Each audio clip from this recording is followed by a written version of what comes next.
Welcome to Foundation Friday. The dedication and covenant of silent unity was signed on December 7th, 1892 by Charles and Myrtle Fillmore, founders of the Unity movement. It is unlikely when they signed this covenant that they had any idea how far-reaching unity would be as it evolved into the church we know and love today. We invite you to join us as we explore and share some of the original ideas, teachings, and writings of the men and women who created the foundation of the Unity Church. Hi there. Thank you so much for joining us today for our Foundation Friday program. Today, we are looking at a lesson from Myrtle Fillmore. You may know that Myrtle Fillmore is the co-founder of the Unity movement that she and her husband, Charles Fillmore, founded long ago, over 100 years ago. This article that we're going to read is one of the letters she wrote that's recorded in the book Letters of Myrtle Fillmore, published in 1936.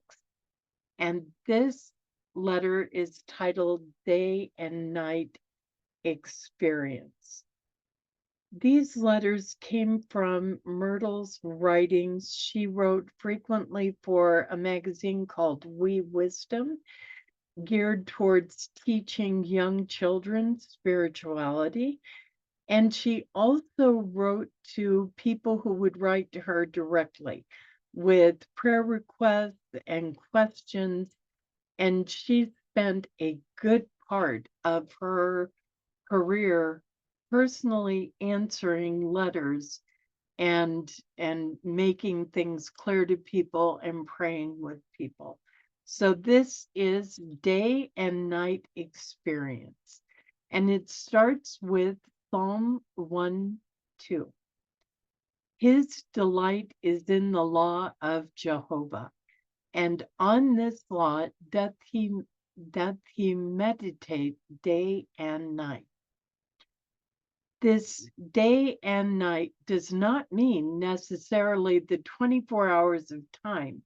It has reference to the daytime of the soul, when it is light and everything seems to be going smoothly, and it can see the evidences of the divine law which are working, and to the nighttime of the soul, when a person is gone as far as the light of his own consciousness will take him in a given direction, and when he must turn within, close his eyes and be still and wait for more light.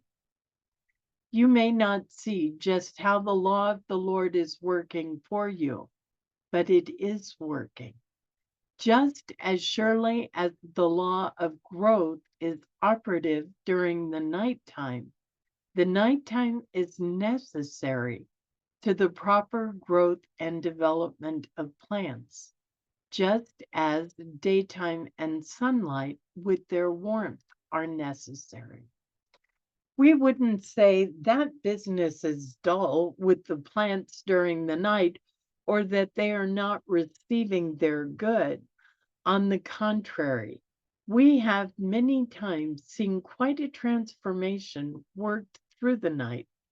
A plant that had seemed almost dead for lack of moisture and the ability to draw from the earth the required elements will be crisp and strong and very desirable in the morning. Had it not been for the night with its own blessings, that plant would have ceased to grow and yield its helpfulness to us. When a nighttime comes to us, we should use it as a quiet time of great help. If we do, it will afford us time for meditation and the careful study of ourselves and our present methods and plan of service. It will cause us to turn more to the universal law and its operations and less to our own personal efforts and the ways of others. In this nighttime, we are to rest in the spiritual knowledge and assurance that our growth is precious in the sight of the Lord. We are to rejoice that the divine law is ever operative, ever working to prosper all of God's children. We are to give thanks that our affairs are in the Father's hands and under the management of divine wisdom. Then we shall rise up to be glad for this night in which we have turned within to the great stream of life and love and substance and power, and have let them flow silently into the consciousness to raise it to the Jesus Christ understanding of oneness with all good and the ability to fulfill the divine plan. As we do this, we will know that we are like a tree planted in the streams of water that bringeth forth its fruit in its season, whose leaf also doth not wither, and whatsoever he doeth shall prosper. That was from Psalm 1:3. So, what Myrtle is talking about is we aren't always on the go. We need to take the information that we're learning, the lessons, the epiphanies, the new knowledge, and let them become a part of us.